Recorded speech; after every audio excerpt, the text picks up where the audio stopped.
दोस्तों बहुत बहुत स्वागत करता हूं आप सभी का।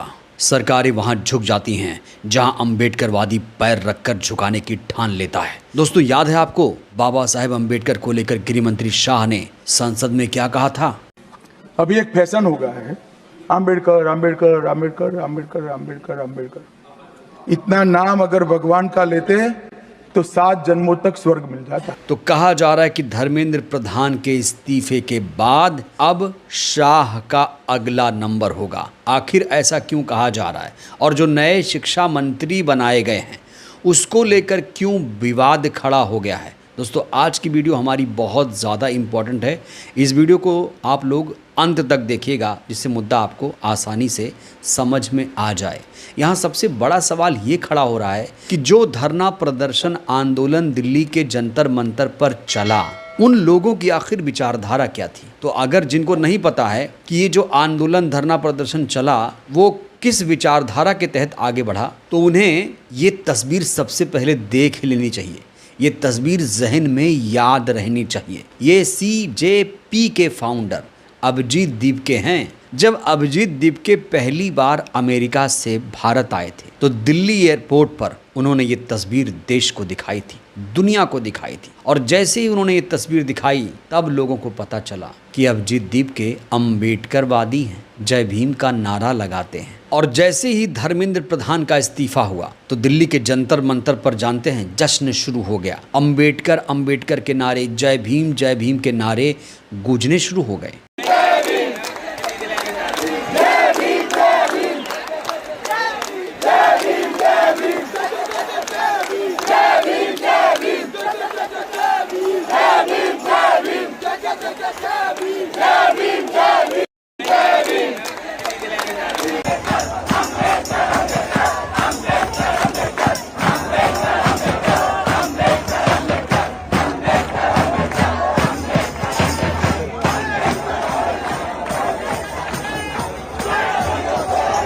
तो जंतर मंतर पर ये जो पूरा आंदोलन चला वो बाबा साहेब के विचारों से ही आगे बढ़ा। और ये आंदोलन सफल इसीलिए हुआ क्योंकि इस आंदोलन से अंबेडकरवादी जुड़े हुए थे। वो लोग जुड़े हुए थे जो देश में लोकतंत्र का राज चाहते हैं। वो लोग जुड़े हुए थे जो लोकतंत्र को, संविधान को मजबूत करना चाहते थे। और जब अभिजीत दीपके से पूछा जाता है कि आपकी विचारधारा क्या है तो वो भी यही कहते हैं कि हमारी विचारधारा अंबेडकरवादी है। एक अंबेडकरवादी ही सरकार को घुटनों पर ला सकता है, ऐसा मानते हैं अभिजीत दीपके। अभिजीत दीपके जब जंतर मंतर पर आंदोलन कर रहे थे तब उन्होंने चंद्रशेखर आज़ाद को भी बुलाया था। चंद्रशेखर आज़ाद से मिलने भी गए थे। क्यों? क्योंकि अभिजीत दीपके की जो विचारधारा है वही चंद्रशेखर आज़ाद की विचारधारा है, दोनों की अंबेडकरवादी विचारधारा है। तो संसद में जो गृह मंत्री कह रहे थे कि अंबेडकर अंबेडकर कहने से स्वर्ग नहीं मिल जाता, आज युवाओं को स्वर्ग मिल गया। आज युवाओं की जीत हो गई, जेनजी की जीत हो गई और इस समय युवाओं में ज़बरदस्त उत्साह है। लेकिन बड़ा सवाल ये खड़ा हो रहा है, क्या धर्मेंद्र प्रधान के इस्तीफे के बाद युवा चुप हो जाएंगे? दोस्तों ऐसा नहीं होने वाला है। अब कहा जा रहा है कि शाह की बारी है, क्योंकि 20 जुलाई को दिल्ली के जंतर मंतर पर जो हिंसा हुई थी, जो लाठी चार्ज किया गया था, कहा जा रहा है कि इसके पीछे मास्टरमाइंड शाह ही हैं। शाह के ही कहने पर दिल्ली पुलिस ने एक्शन लिया। शाह देश के गृह मंत्री हैं, जैसा ऑर्डर आता है वैसा पुलिस को फॉलो करना पड़ता है। तो अब देश के तमाम लोगों ने शाह का इस्तीफा मांगना शुरू कर दिया है। लोग कह रहे हैं कि शाह गृह मंत्री की कुर्सी पर बैठने के लायक नहीं है। अभी ये सरकार 12 सालों से चल रही है, ये सरकार घुसपैठियों को नहीं रोक पाई। इनकी सरकार में घुसपैठियों की संख्या बढ़ गई है। तो जो सरकार घुसपैठिए नहीं रोक पा रही है, जिस सरकार के कार्यकाल के दौरान कई आतंकी हमले भी हुए, बड़े बड़े आतंकी हमले हुए, तो क्या ऐसी घटनाएं होने के बाद नैतिकता के आधार पर गृह मंत्री शाह इस्तीफा नहीं दे सकते हैं? तो अब देश के तमाम युवा डिमांड कर रहे हैं कि शाह को भी कुर्सी से हटाया जाए, क्योंकि जब से ये कुर्सी पर बैठे हुए हैं देश की कानून व्यवस्था बदहाल है। कानून व्यवस्था पर ध्यान नहीं दिया जा रहा है, जो काम है वो सही से नहीं किया जा रहा है। और सबसे बड़ी बात ये कि दिल्ली के जंतर मंतर पर जो लाठी चार्ज हुआ उसकी जिम्मेदारी कौन लेगा? आखिर शाह क्यों नहीं जिम्मेदारी ले रहे हैं? क्या प्रधानमंत्री इसके लिए माफ़ी मांगेंगे? तो अब इसीलिए पूरे देश में डिमांड शुरू हो गई है कि प्रधानमंत्री माफ़ी मांगे और गृह मंत्री अपनी कुर्सी छोड़ें, क्योंकि ये इस कुर्सी पर बैठने के काबिल नहीं हैं। जब से ये कुर्सी पर बैठे हैं, देश की कानून व्यवस्था को कमज़ोर किया जा रहा है। तो इस समय शाह संकट में आ चुके हैं। कहा जा रहा है कि इनका अगला नंबर है। अब देखते हैं जेनजी का अगला कदम क्या होगा। वैसे गडकरी के बारे में भी बात की जा रही है कि गडकरी जो एथेनॉल लेकर आए हैं, अगला नंबर इनका भी हो सकता है। लेकिन अभी मोदी सरकार में सबसे पहले कोई टारगेट पर है तो वो है शाह, उसके बाद नितिन गडकरी, उसके बाद किसी और का नंबर आएगा। दोस्तों, क्या आपको मालूम है कि देश के नए शिक्षा मंत्री कौन बने हैं?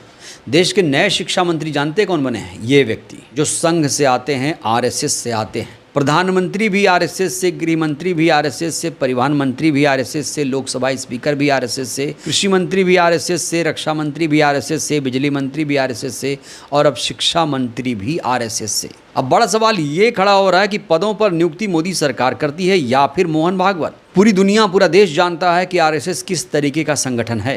फिर वहां से निकले लोग देश के सर्वोच्च पदों पर कैसे बैठ रहे हैं? बड़ा सवाल, आखिर प्रहलाद जोशी को किसने चुना? प्रहलाद जोशी को शिक्षा मंत्री का प्रभार किसने दिया? मोहन भागवत ने या फिर नरेंद्र मोदी ने?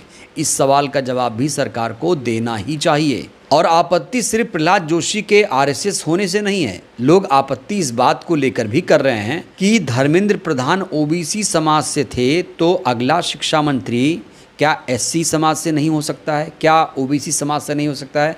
प्रहलाद जोशी जो कि सवर्ण समाज से आते हैं, उन्हें मोदी सरकार ने नया शिक्षा मंत्री क्यों बनाया? इसको लेकर सवाल खड़े किए जा रहे हैं। तो जिस धर्मेंद्र प्रधान को इस्तीफा बहुत पहले दे देना चाहिए था, जेनजी के दबाव में आने के बाद उन्हें इस्तीफा देना पड़ा। तो ये जेनजी की बहुत बड़ी जीत है, कॉकरोचों की बहुत बड़ी जीत है, युवाओं की बहुत बड़ी जीत है, ये सरकार की बहुत बड़ी हार है। और दोस्तों, सबसे बड़ी बात ये कि 2014 के बाद पहली बार प्रदर्शन के कारण मोदी सरकार के मंत्री ने इस्तीफा दिया। ये बहुत बड़ी जीत है और इससे युवाओं में जोश दुगना हो गया है। अब युवा जैसा चाहेंगे वैसा करेंगे, जैसा चाहेंगे युवा वैसा सरकार को करना ही पड़ेगा। युवाओं में इस समय गजब की हिम्मत देखी जा रही है। पूरे देश के युवाओं में इस समय गजब का उत्साह देखा जा रहा है। और सबसे बड़ी बात ये कि इस समय अम्बेडकरवाद की बड़ी ज़्यादा चर्चा है। लोग कह रहे हैं कि एक अम्बेडकरवादी सारे जातिवादियों पर भारी पड़ गया। इस आंदोलन के सफल होने के पीछे अम्बेडकरवाद को भी कारण माना जा रहा है। अभिजीत दीपके का जय भीम बोलना, अम्बेडकर अम्बेडकर करना, अपने हाथ में बाबा साहब की फ़ोटो रखना, ये सारे लक्षण बताते हैं कि अभिजीत दीपके एक अम्बेडकरवादी हैं, सच्चे अम्बेडकरवादी हैं। अभी जो वो काम कर रहे हैं, बहुत अच्छा काम कर रहे हैं। आगे क्या करेंगे, कैसा करेंगे, हमारी नज़र बनी रहेगी। अगला क्या पड़ा होगा, जेनजी आगे क्या करेगा, सीजेपी आगे क्या करेगी, दोस्तों पूरी लिस्ट तैयार हो रही है। लेकिन अभी जो डिमांड है वो शाह के इस्तीफे की हो रही है। शाह को तुरंत इस्तीफा देना पड़ेगा। अब देश के युवाओं ने इस्तीफा मांगना शुरू कर दिया है, जेनजी ने इस्तीफा मांगना शुरू कर दिया है। अब शाह के इस्तीफे का भी काउंटडाउन शुरू हो चुका है। बहरहाल दोस्तों, इस वीडियो में इतना ही। आपकी विचारधारा क्या है? अम्बेडकरवाद या कोई और? क्या लगता है, शाह इस्तीफा देंगे? शाह आपकी नज़र में कैसे गृह मंत्री हैं? ये सरकार आपकी नज़र में कैसी सरकार है? राय दीजिएगा। बहुत बहुत धन्यवाद।